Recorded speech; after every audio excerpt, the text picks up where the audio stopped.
करुण रस। आज का विषय जिसको हम आपके सामने प्रेजेंट करेंगे, सोहम साधना। क्या है सोहम साधना? बड़ा मार्मिक ये गीत गुरुदेव को समीप पाने का, गुरुदेव को हमारे चारों तरफ रहने का, गुरुदेव का एक आश्वासन इस गीत के अंदर भाव है। परम पूज्य गुरुदेव की क्या अपेक्षा है हम बच्चों से। गुरुदेव कहा करते थे, बेटा शेर का बच्चा शेर होता है। आपके गुरुदेव कैसे हैं, हम कैसे हैं और हमारे बेटे कैसे हैं। किसी के यहां हम गए, वो बहुत दुखी है, वो रो रहे, और हम भी रोने लगे तो हम असफल हो गए, फेल हो गए।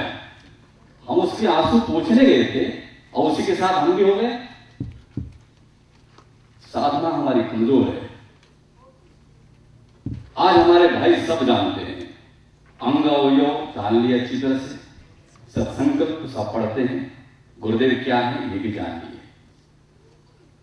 अब हम प्रेजेंटेशन में कहां असफल हो जाते हैं, कौन कौन ऐसे कारण है। मटेरियल बहुत अच्छा है, पैकेजिंग बहुत अच्छा है, लेकिन प्रेजेंटेशन में हम ढीले हो जाते हैं। जैसे बहुत सारी चीजें, ये माइक है, कई लोग मंच पर आते हैं तो माइक को इतनी दूर रखते हैं, क्या जरूरत है भाई? हिम्मत से आप आइए।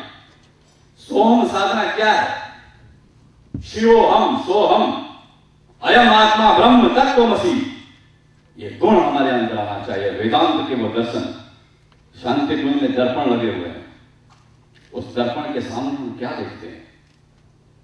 गुरुदेव कहते थे हम शेर हैं, हमारे बच्चे इतने डरपोक कैसे हैं, किसी से प्रभावित कैसे हो जाते हैं।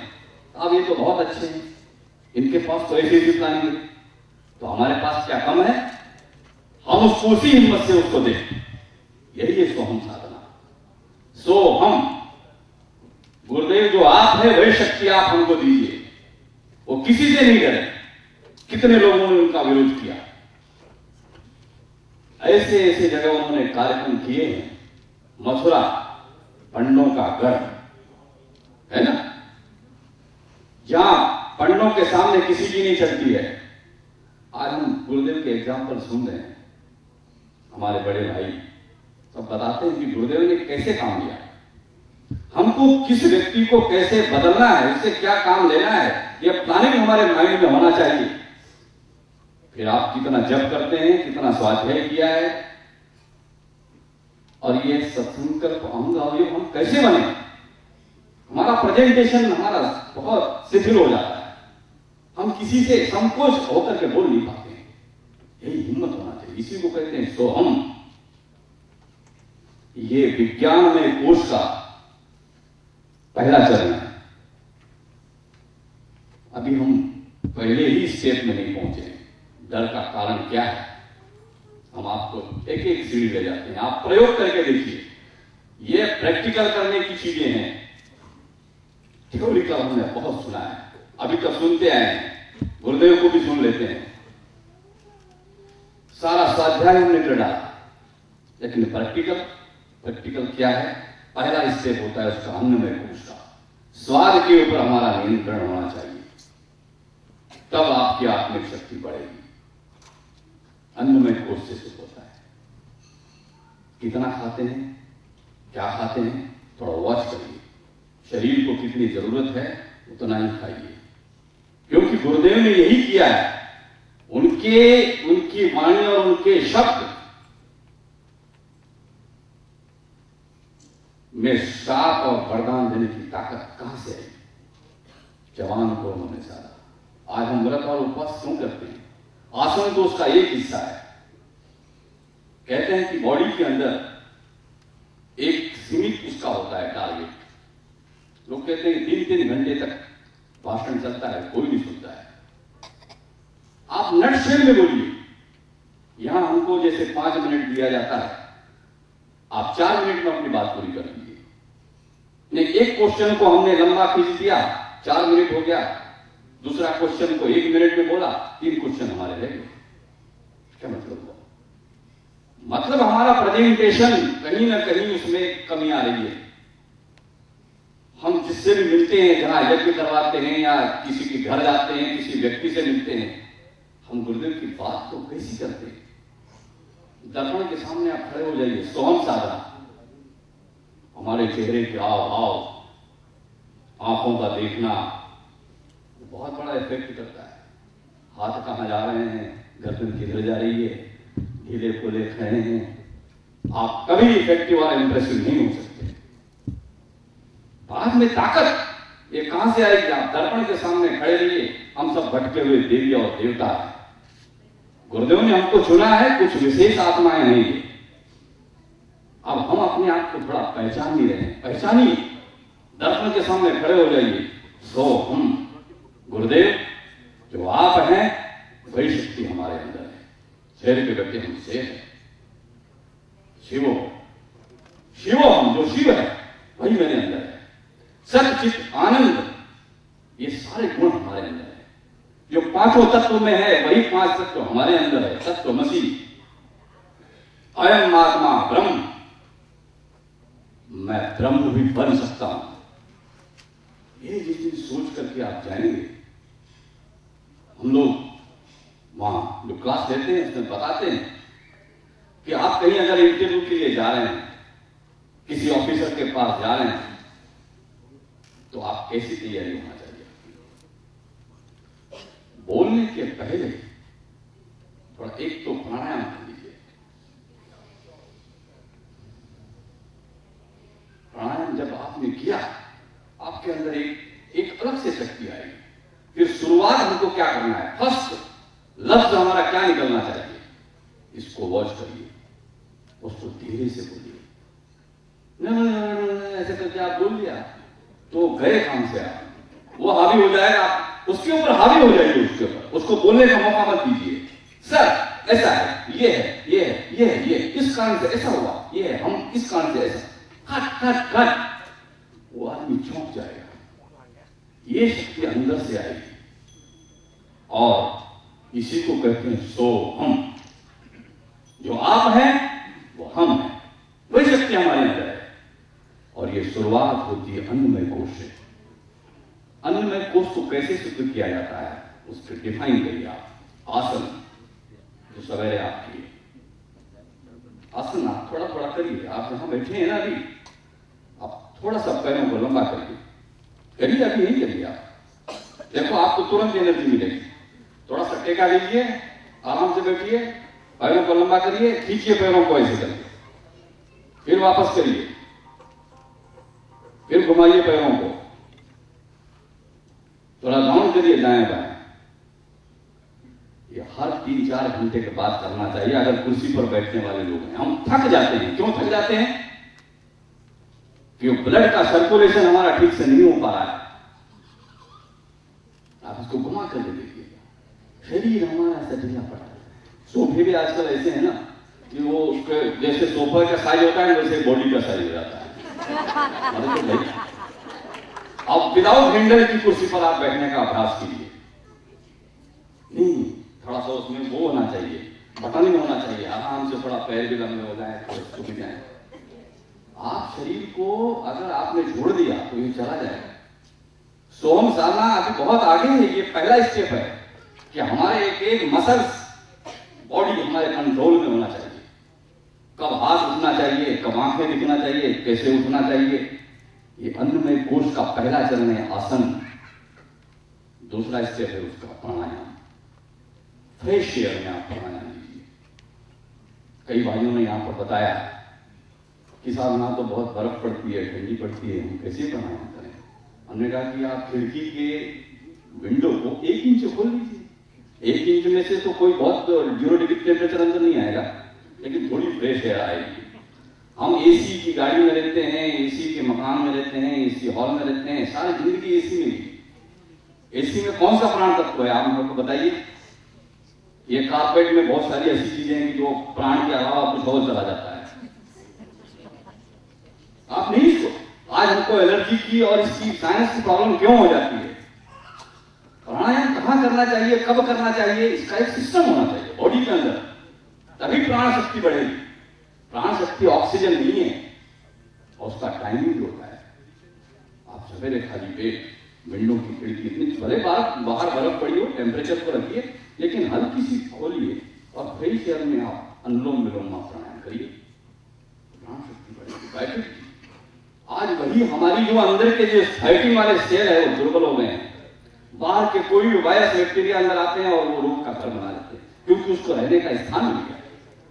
उसको आउट करिए, उसके फाइटिंग वाले सेल आपने इतने शक्तिशाली हो कि कोई भी चीज अंदर जाए उसको खत्म कर दे। प्राणायाम। दूसरा है पंच तत्वों का बैलेंस। 45 मिनट से कोई भी कोर्स ज्यादा नहीं होना चाहिए। क्यों? बहुत विज्ञान है इसका। उनको थोड़ा सा दबाव लग रहा है, प्रेशर लग रहा है, फिर भी कथा अच्छी करने में पसंद नहीं आता है, बैठे। नेचुरल जो प्रोसेस है बॉडी के अंदर उसको आउट करिए आप। अगर उसको आप रोकेंगे तो अंदर वो विष बनाएंगे। प्यास लग रही है लेकिन अभी क्या है, सबके सामने कैसे उठेंगे हम? अरे इसलिए 45 मिनट की कैपेसिटी होती है। उसके बाद आप क्लास को बंद कर दीजिए। 10 मिनट के लिए आप, हमने इसलिए आपको भेजा नहीं कि आप फ्रेश होकर के आ जाइए, क्योंकि शरीर को पानी की आवश्यकता है और आप पानी पी नहीं रहे। शरीर क्या करेगा? शरीर को हल्का होने का प्रेशर आ रहा है लेकिन हम बैठे। यहां ट्रैफिक की बहुत लंबी लाइन चलती है। यहाँ एक दो जगह हम गए तो हम बहुत थोड़ी दिक्कत होगी, परेशानी क्यों, लेकिन अच्छा है यहाँ पर सर्विस स्टेशन हर जगह है और लिखा भी रहता है कि इतनी दूरी के बाहर है। मैंने कहा भैया नेचुरल प्रोसेस को कभी बॉडी के अंदर नहीं रोकना चाहिए, आउट करिए उसको। आप देखिए अगर नेचुरल प्रोसेस को अगर आप रोकते हैं ना, तुरंत आपका सिर में दर्द शुरू हो जाता है, क्योंकि वो रिवर्स शुरू हो जाता है। बहुत बड़ा विज्ञान है इसका। पंच तत्वों का हमारा अनबैलेंस हो जाता है बॉडी में और यही तकलीफ का कारण बन जाता है और हमारी जो ब्रेन की शक्ति को ये स्लो करता है। ठीक है, ध्यान रखिए इसका। ये आपकी अंदर की वाइटलिटी शक्ति को और उसको बढ़ाएगा। तीसरा चरण हुआ। पहला कौन सा हुआ? आसन। दूसरा प्राणायाम। तीसरा पंच तत्वों का बैलेंस। पानी कितना पीना चाहिए, कब पीना चाहिए। ज्यादा पी लेंगे तो भी नुकसान है और कम पिएंगे तो भी नुकसान है। भोजन ज्यादा कर लेंगे तो भी नुकसान है। ज्यादा फास्टिंग कर लेंगे, हम तो कुछ नहीं खाते हैं, हम तो नमक भी नहीं खाते हैं। अरे भाई नमक की भी जरूरत है शरीर के अंदर। या तो आप ऐसी तपस्या करिए, समाज के अंदर रहना के लिए करना पड़ेगा तपश्चर्या। आज हम लोग बाहर में थोड़ा सा आसन किया, हमने कहा कि आप करिए, आनंद लीजिए प्रकृति का। ऊपर आसमान है, नीचे धरती है, फ्रेश एयर है। भारत में आप सब भारत से जुड़े हुए हैं। छोटा बच्चा होता है, वो कपड़े भी नहीं पहना रहता है और मिट्टी में गिर जाता है, लौटता है, धूल में वो करता है, कितना मजबूत होता है। और जो बच्चा इसी में ही रहा है, उसने न तो धूप देखी है न मिट्टी देखी है, इतना कोमल बन जाता है कि थोड़ी सी अगर हवा में कुछ परिवर्तन तो एलर्जी हो जाती है, इतना हो जाता है, नाक बहने लगता है। क्या हुआ भाई? प्रकृति से उसको वो हट गया। हम प्रकृति के साथ जुड़े, ये तपस्या है, क्योंकि प्रकृति हमको एनर्जी देती है। सारी शक्ति हमारे अंदर जो आती है वो प्रकृति से आती है। आज हम आसमान को नहीं देख पाते, धरती पर हमारे पैर बहुत कम रहते हैं, इसलिए आप घूमिए, टहलिए फ्रेश एयर में, ये हमको ताकत देगा अंदर की। ये अन्नमय कोश के 4 चरण हुए। स्वाद पर नियंत्रण, डेली आसन करें, प्राणायाम करें, प्राकृतिक हमारी जो प्रोसेस है इसको आप बैलेंस में रखें। वो संकेत देती है। आपने देखा होगा जब भोजन हम करते हैं ना, भोजन करते करते जब वो स्टमक के अंदर कैपेसिटी पूरी हो जाती है तो कुछ डकार आती है, सिग्नल आते हैं कि अब आप बंद करिए भाई। लेकिन गुहा दमन बहुत अच्छा आ गया, चलो एक और डाल दिया, फिर डकार आई, दूसरा सिग्नल आया, फिर लाडू दबा दिया, तो उसके सिग्नल को हमने इग्नोर कर दिया। अब क्या हुआ कि जो पानी की जगह थी, जो हवा की जगह थी, उसको भी हमने भोजन से भर दिया। क्या होगा? हमारी एनर्जी जो है, शक्ति अंदर की है, वो भोजन को पचाने में लग गई। जो हमको गुरुदेव के विचारों को पावरफुल देना था, वो क्या कर रही है वो शक्ति? खाना पचा रही है। खाना तो इसलिए कि इतना फ्यूल चाहिए कि शरीर चल सके, स्टोरेज की जरूरत नहीं है। लेकिन यहां पर परंपरा है स्टोरेज की, पूड़ियां बन जाती है तो महीनों तक चलती है।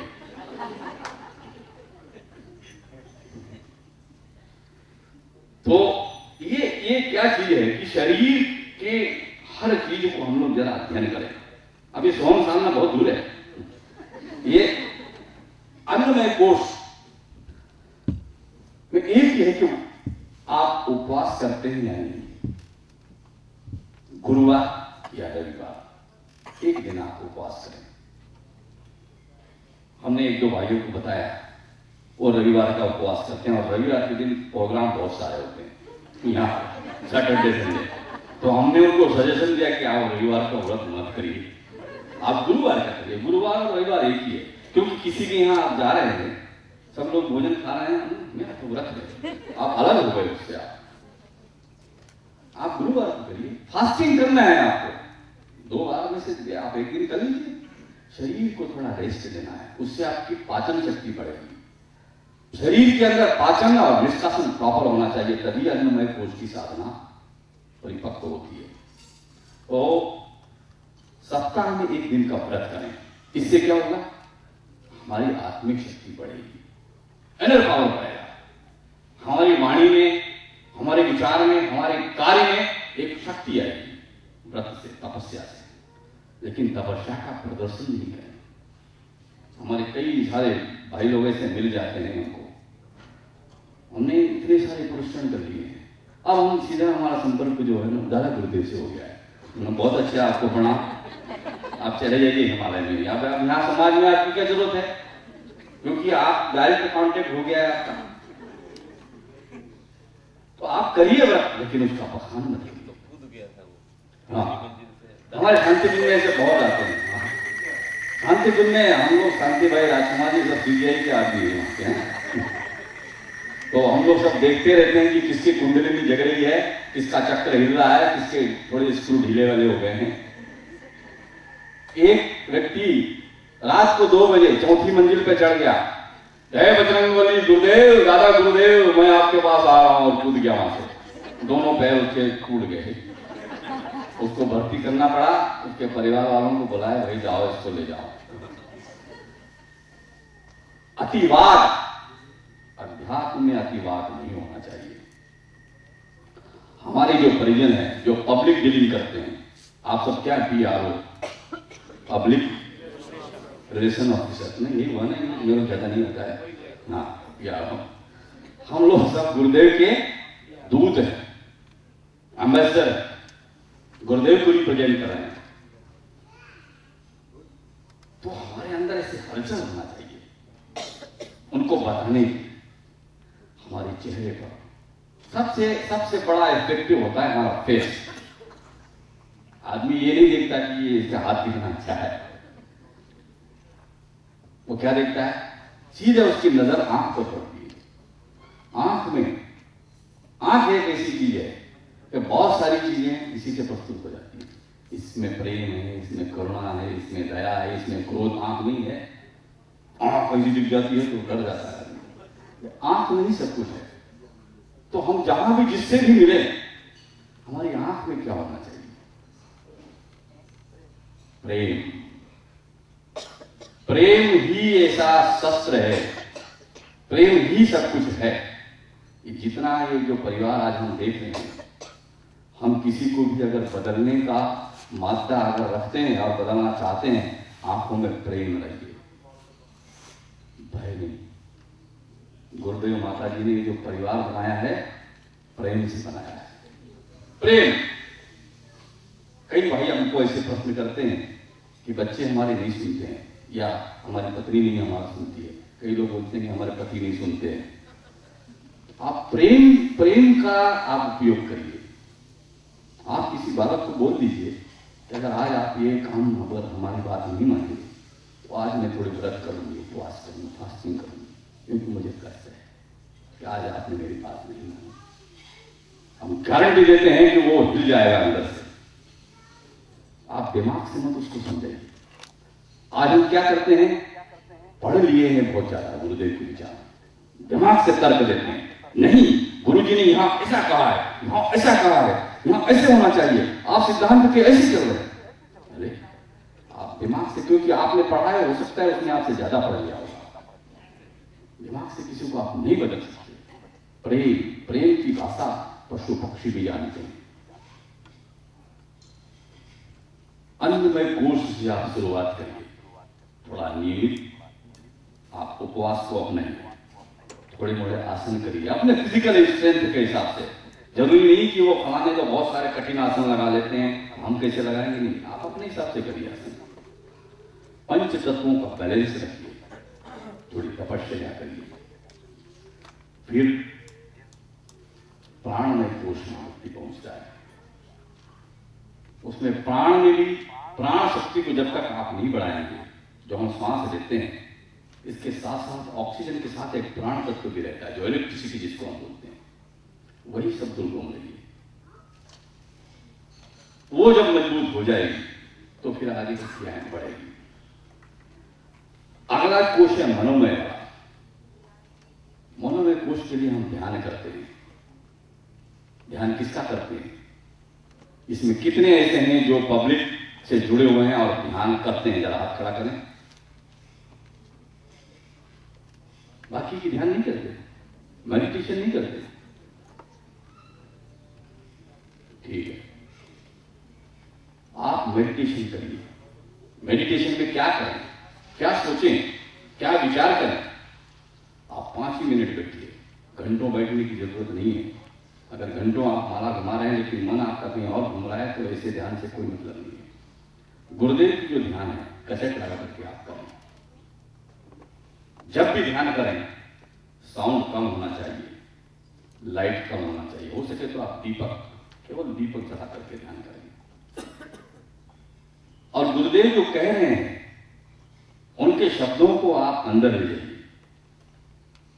वो बोल रहे हैं कि आप यहां हृदय चक्र में आप ध्यान करिए, मन को आप मान ले जाइए। गुरुदेव के विचारों को शरीर के अंदर रोटेट करिए। क्या होगा इससे? ये शरीर के अंदर बहुत बड़े बड़े खजाने छुपे हुए हैं, अभी हम उसको जान नहीं पा रहे हैं। सारी ग्लैंड, सारी ग्रंथियां खजानों का भंडार लिए हुए हैं। इसके ऊपर जब गुरुदेव की धाराएं जब चलेगी, अंदर की शक्ति आपकी आएगी। ध्यान से मन अगर इधर उधर भाग रहा है तो आंख खोल करके फिर दीपक की ज्योति को आप देखिए। जहां हम तिलक लगाते हैं ना, आज्ञा चक्र, पिट्यूटरी ग्लैंड होती है, जिसको कहते हैं मास्टर ग्लैंड, जो पूरे बॉडी का कंट्रोल करती है। इस पर हम ध्यान करिए। ये जब ध्यान करेंगे तब क्या होगा पता है? हम दुख सुख से भरे हो जाएंगे। भले बुरे से किसी की बुराई दिखेगी ही नहीं हमको। आज हमको किसी की बुराई जो दिखती है ना, उसका कारण यही है कि हमारा ध्यान अभी कच्चा है, एकाकार हो जाइए। 5 मिनट का ध्यान करिए, कैसेट लगा दीजिए, या फिर गुरुदेव की जो सीडी है उसको लगा दीजिए, आप बैठिए। सवेरे बैठिए या शाम को बैठिए, जप करिए। अगर माला हो तो माला से करिए। माला को अगर आपने ध्यान करते करते माला से परे हो गए हैं आप, तो टाइम के हिसाब से कर लीजिए। आप बैठिए, आप मंत्र हमको जाप करना चाहिए। जब भी कई प्रकार के, एक तो जोर जोर से बोलते हैं, आजकल तो दिखावे वाले बहुत जब है, बैठे रहते हैं, हम बुलबुल सोम बुलबुल सोम बुलबुल सोम। आप जोर से बोलने की जरूरत नहीं हो, दिखाने के लिए नहीं हो। आप मन में उसको जपिए, अंदर अंदर आपकी जीभ घूमे, अंदर अंदर होठ घूमे। वो अंतर की एक तरह से टाइपराइटर जो घूम रहा है। इसके अगला चरण है तन्मात्राओं का साधन। तन्मात्रा और भी कठिन है। तन्मात्रा जैसे आकाश, हमारे 5 तत्व है, 5 तन्मात्रा है, 5 स्थान है और 5 उसके कार्य हैं। इसके ऊपर आज तक हमारा ध्यान गया ही नहीं। कभी आप साउंडलेस लाइटलेस होकर के बैठ के तो देखिए। हम यहां पर चेतना सेंटर में रहते हैं, हमारे डॉक्टर साहब बोलते हैं एक कमरा है और 18 ट्यूबलाइट है, उसमें इतना प्रकाश आता है कि दिमाग ऐसा लगता है कि आप आंख बंद करेंगे तो भी लगता है कि अभी नींद आएगी कि नहीं आएगी, क्योंकि उस उतने कमरे में एक ट्यूबलाइट, शांति में एक ट्यूबलाइट होती है और उसी उतने कमरे में 18 ट्यूबलाइट लगी है। आप प्रकाश को जितना रिड्यूस करेंगे ना, उतने ही आपकी मन की चंचलता शांत हो। आप बैठिए। इसलिए सबसे बेस्ट तरीका है, आप शुद्ध घी का दीपक आप जलाइए, आपने पूजा कर, अगर घर में नहीं हो तो बनाइए और वहीं पर एक मामूली रखिए, गुरुदेव की अमृतवाणी रखिए, 5 मिनट बैठिए, एक अमृतवाणी पढ़िए, नित्य करिए। इससे क्या होगा? इससे वही होगा कि जो आज हम प्रभावशाली नहीं हो पा रहे हैं ना, उसकी अंदर से शक्ति लगेगी। आकाश तत्व का अनुभव होगा उस समय। शब्द हम सुनते हैं कान से। अब जैसे अभी यहां हम लोग कोई मन बोलिए एक क्षण के लिए शांत,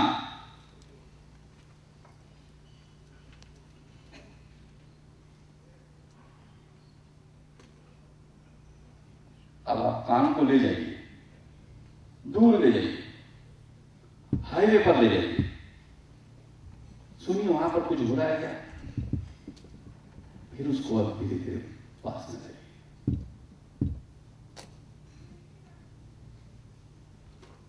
इसी की वो आवाज आएगी, इन आवाजों को सुनिए।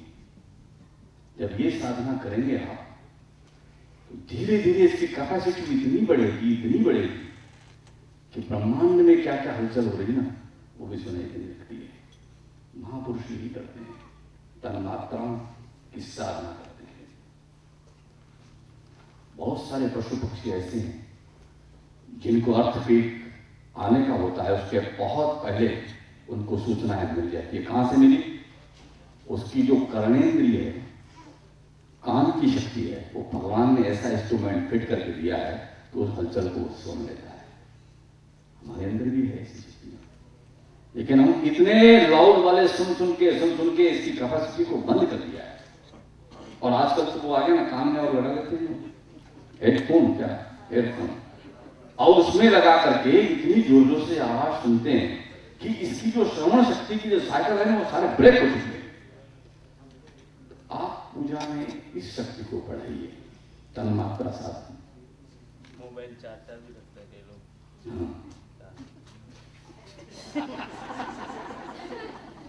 अगला तत्व है अग्नि तत्व, रूप की साधना। रूप की साधना से बहुत बड़ी शक्ति वेस्ट भी होती है और सेल भी होती है। दृश्य, आज अधिकांश हमारे मन के अंदर जो बिखराव या हलचल है, इसका कारण मुख्य है हमारी नेत्र की साधना।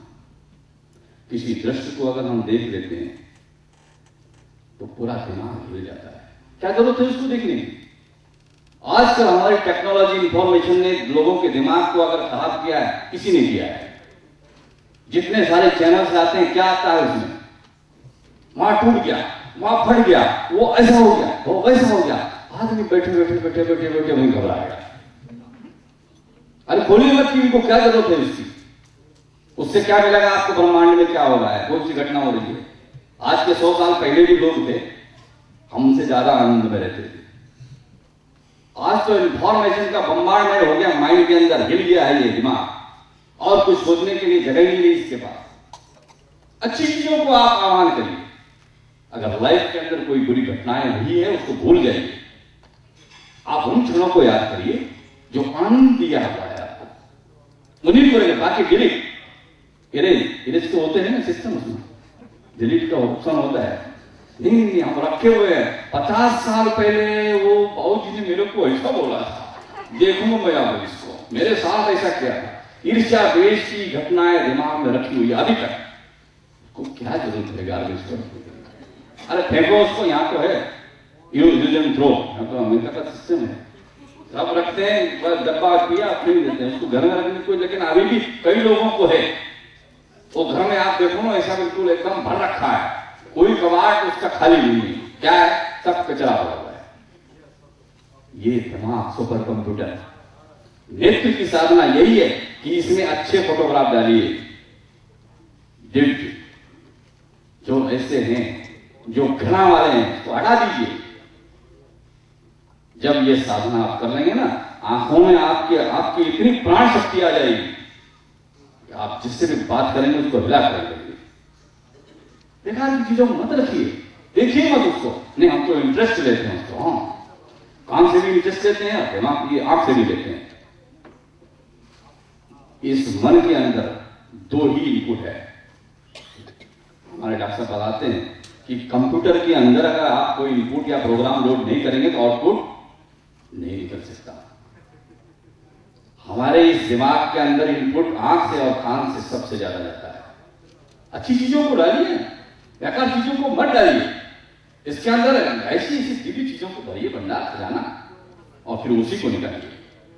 सुनिए मत किसी को, या तो बुराई किसी की करिए मत, और जहां अगर हो रही है तो वहां से चल दीजिए, भाई इसके लिए हमको जरूरत नहीं है। हमारे डॉक्टर साहब एक उदाहरण देते हैं, कोई माता जी है, हरिचंद जी भी बताते हैं, उनका व्रत है, वो न किसी की बुराई सुनती है और न वो किसी की बुराई करती है।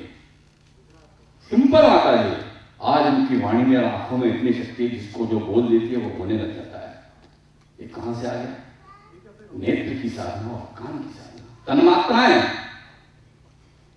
अगली है जल की साधना। जल तत्व तो होता है रस, इसकी तन्मात्रा रस है जो जीवा से निकलती है।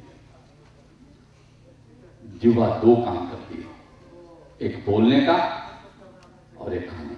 बोलते हैं ना, अब हम बोलते कैसे, इसको वॉच करिए ना। हम अभी ध्यान ही नहीं रखते हैं, कुछ भी बोल देते हैं, किसी को भी क्या भी बोल देते हैं।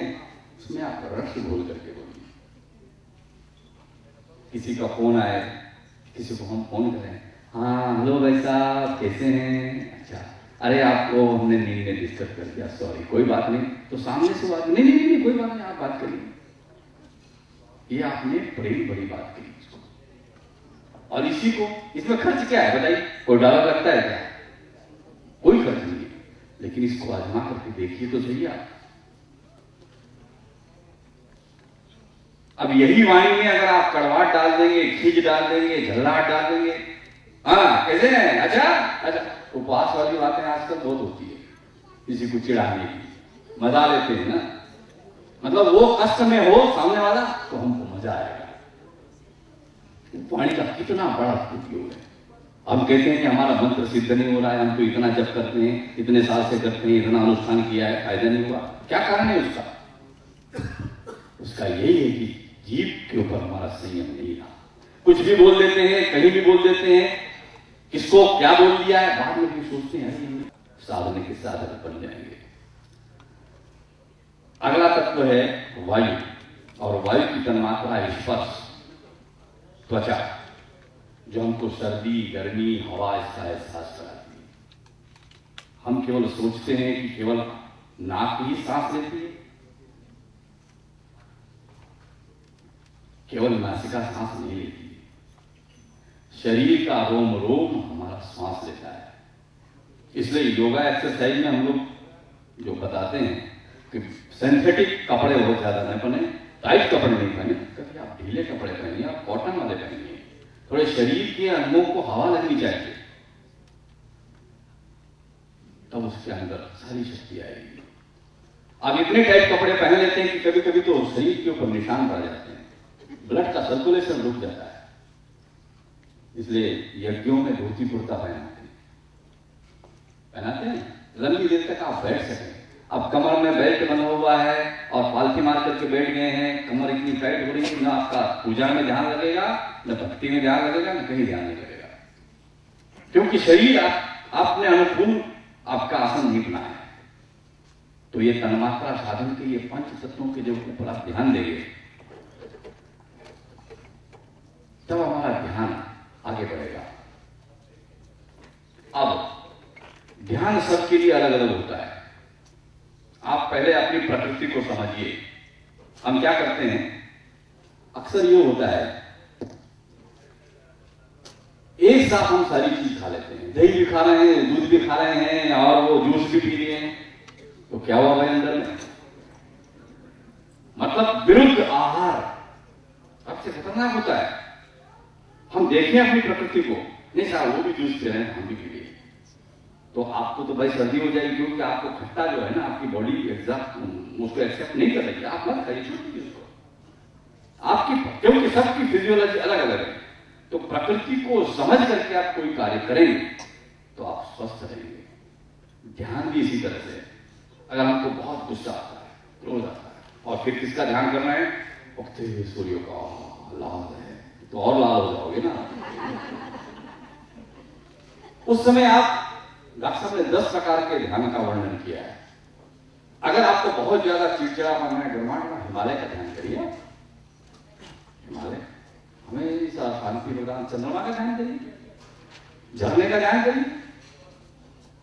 लेकिन आपको लगता है कि हमारा कार्य थोड़ा स्लो चलता है, तो आप दीपक का ध्यान करिए, ताटक करिए, आप उगते हुए सूर्य का ध्यान करिए, लाल एकदम बोलेगा। तो आप अपना ध्यान अपनी प्रकृति के अनुसार निश्चित करिए।